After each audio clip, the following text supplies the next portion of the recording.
Hello world, this is an aluminum tank chassis. It's supposed to come with two motors with the system here, so we should have two tank drive systems, and this I believe will be in gold metal.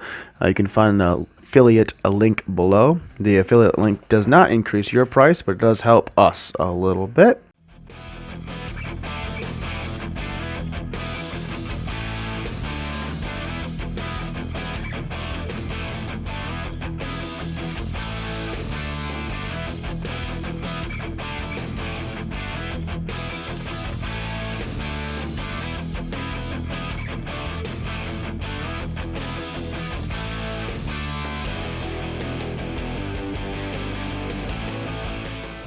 I'm going to do an unboxing here and take a look at this. We just got 5 of these chassis in for some classes that we're working on to be integrating with the Raspberry Pis that you see here on the lab. So let's just open this thing up. Actually, first of all, so on the top of it, it says it's coming from this particular site. It has the label of X001 NYEG2V. This is not the first time that I've ordered these, and I do have a blue one before, and it has worked out quite well, so I ordered 5 more for the kids to work on some projects. So this is the top plate that's sitting right here on the top. It just happens to be the top plate for the robot itself, so I'll bring that out. And then right here we have some of that hard foam that we're accustomed to with a lot of shipping boxes today. Take off that top piece, and there is the directions right on top. So this is the information as far as assembling the unit itself. It's relatively self-explanatory as far as the parts and how they go together, but it's certainly beneficial to take a look at the directions and see what's indicated as far as what needs to go first. You can get to a situation where things get a little too tight if you don't do it in order.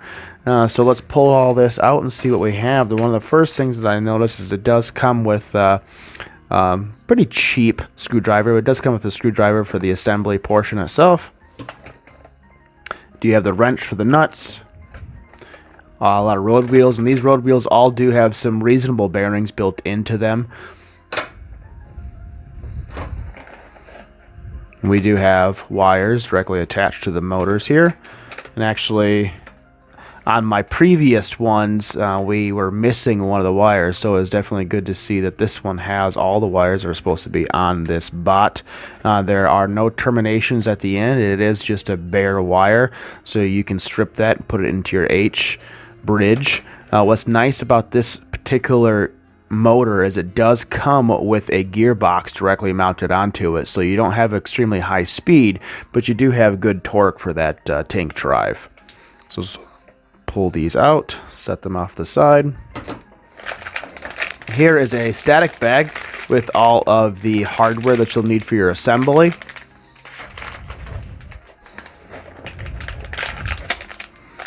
Another one, it looks like we have some spare tank tread there. And then you have your drive gear, so this will be attached to the output shaft of the motor itself. And then here are the tank treads. These are pretty high quality tank treads, really, I believe, for what you expect to get on a price line like this. These are usually about the $80 mark.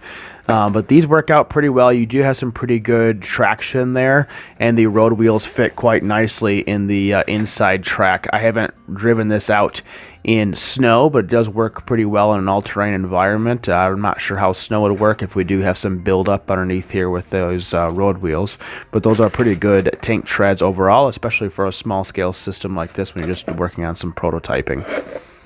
Here's the other one. More road wheels. Let's just pull all these out.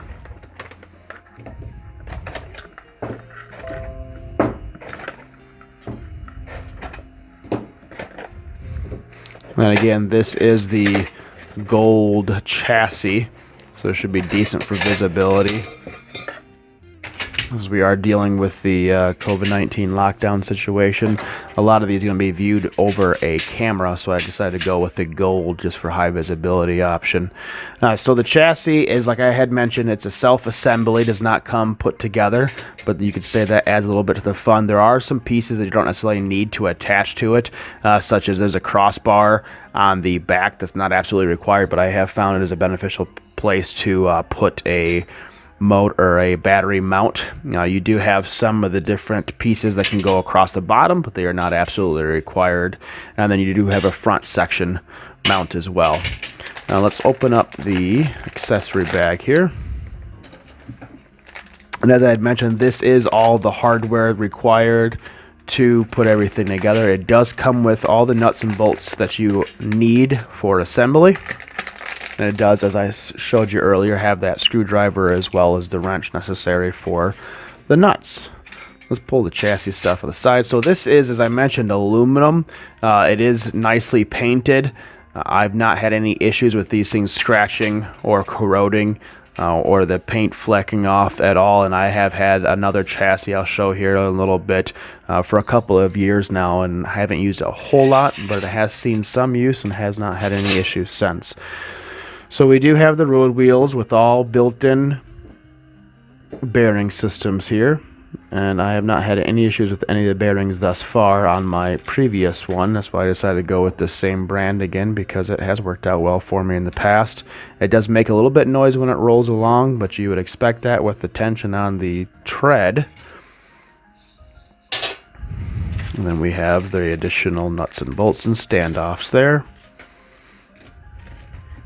Let's open up the drives.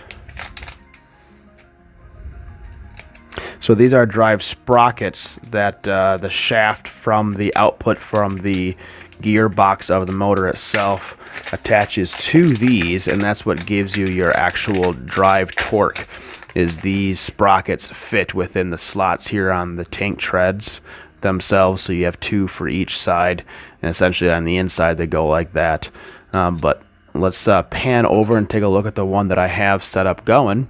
So this is an assembled tank bot. Like I said, this is the blue one, so not with the gold that I just did the unboxing on. But you notice here we have the road wheels, so they fit right there within that track, and then you had the sprocket system that I was just talking about there that engages in this. You don't have a whole lot of play on the tank treads, which is, I think, beneficial, so you don't have to take the chance of them jumping off the road wheels or the sprockets themselves. As I mentioned, I chose to mount my battery off on the rear, and then you have a lot of room in the front for pan tilt on your cameras or sonar sensors, whatever you might want to use there. And then I typically mount my Raspberry Pi and all that stuff up towards the top, as well as the USB battery pack for the Raspberry Pi, and then everything comes back to an H-bridge that will do a different video off of this unit. You can then just drive those motors directly, choose full power, being just voltage on or voltage off. I do some pulse width modulation, so you can do some speed control, but we'll do an entirely separate video on that and go a little bit more in depth to this. So this is Chris with Elevations doing another unboxing. Hopefully this has benefited you. You may have learned something, and we would appreciate if you would use the affiliate link down below. It would help us out. It is, again, as I mentioned, does not affect your price at all, but it does help throw some extra our way. Please like and subscribe. Thanks for watching.